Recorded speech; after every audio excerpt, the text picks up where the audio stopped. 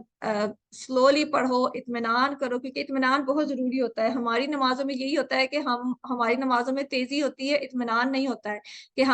ہوتا ہے کہ بس جلدی جلدی جو ہے اس کو پڑھ کے فارغ ہوں. تو ویسی نماز اس صحابہ نے بھی پڑھی ہوگی, تو نبی صلی اللہ علیہ وسلم نے کہا ہے کہ تمہاری نماز نہیں ہوئی ہے, جا کے دوبارہ پڑھو اور اطمینان کے ساتھ پڑھو, کہ سارے ارکان جو سارے اس کے کرنے کے کام ہیں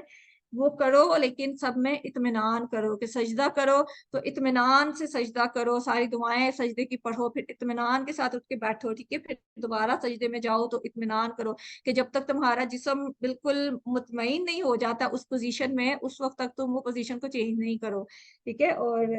پھر جو ہوتا ہے وہ نماز قائم ہوتی ہے, ٹھیک ہے. ایک منٹ میری کال آ رہی ہے تو